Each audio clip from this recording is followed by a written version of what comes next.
Lamdam asida khundaminariba yalho furup singge mafamda Manipur gi nationalism ama shagatnaba naha shingna achouba thoudang louba mathou tai haina thabak tagi pothakhraba IAS Officer RK Nimai na phongdorakli.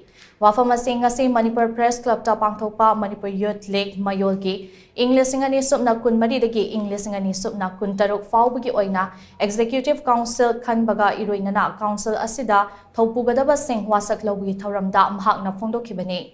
Thoram aduda Odd Commissioner oina sarukyakiba RK Nimai na hai lamdam asi yenguba hiram khudingmakta sothaba amasung awatpa kayana pik thalle. Hauzik aikhoigi khunai asida yamnamak mathau tariba asi ahongba ama purakpaduni. Asigumba ahongba asi tongan ba hiram kayada khud thabagi tangai fadaba chauna lei.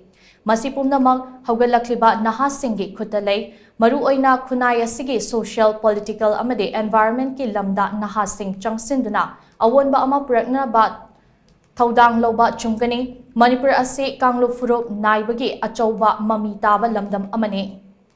Asigumba fibam asida aikhoina pamliba idea of Manipur gi wahanthok ase mami samgani. Chingmi singna Manipur gi apunba saktam kaiba yaroi haibase kaya laude. Maramaduna lamdam asida khundaminariba furup singgi mafamda Manipur gi nationalism sagatpagi iho ama ngasidi mathou tarakli. Idea of Manipur gi wahanthok ase yalho furup singda lehanaba naha singgi marakta tongan ba wakhalon kaya tathok tasin tongminaba mathou tai. Ching amasung tamgi miyam nungsina leminarabadi Manipur ase nungai yaifaba oigani. Karigumba sentok ngakpigani Seto khaidok nabagi fibam laklabadi awaba fibam mayuk nagani haibase hauzik thokliba irang asina mipum khudingmakta mayek sengna khanghalle. Asigumba fibam ase khangna ngasigi naha singna thabak tauba chungani haina RK Nimai na makhata khe.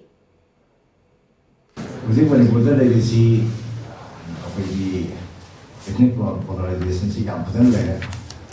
Ethnic polarization si lelige akoigi idea of Manipur haina Mayam puni himinabagi si sumang gani masih kurang divide tawut tagalai dalam religious studies tawaga apa nasionalisme sangat pasti semua apa yang singi senau na jadi semua ini community ini dulu ina high gani Manipur kaya yang lain jadi kan tu naik dia Manipur di nasionalisme jadi dia ini apa sih apa ina apa itu Manipur di nasionalisme priority si Manipur aham ni high sih kalau kanda Manipur aham ni Naga kopi mau kalau sini sebenarnya kalau nak pergi saya eksis singgut yang mereka le. Thauramadu mari lenana mayolgi president oina nauna khalaba asem prince na hai lamdamasida matam sangna naha singi oiba platform ama lairakta bakuire. Maramaduna manaba khunayama lingba pamba naha sing punsilaga Organizing Committee oina leiramba mayola sing ngasidi naha singgi mapung faba loop amagi thakta semakpani. Masida miyamna sinarakpa thoudang khudingma kathokpaga amaga loindana pangthokani. Mayolgi maru oiba pandamdi apunbagi oiba saktam amasung manaba khunai ama sagatpani. Apunbagi pangal yaudana awonba amasung anouba Manipur ama sagatpa wagani.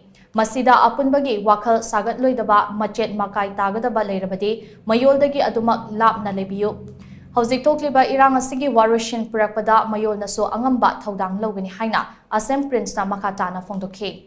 General Assembly mifam ama pangthoktuna kumja English ngani subna kun maridagi English ngani subna kun taruk fawbagi oina miyoi taratare na saba mayolgi Executive Council aduda asem prince na president Suresh Koizam na vice president Lashram James na General Secretary Lamyanba Sarang Them na Finance Secretary Tongbram Naradayana Organization Secretary amadi Mayengbam Premanandabu Publicity Secretary oina yetnaba amate yaudana khankhi.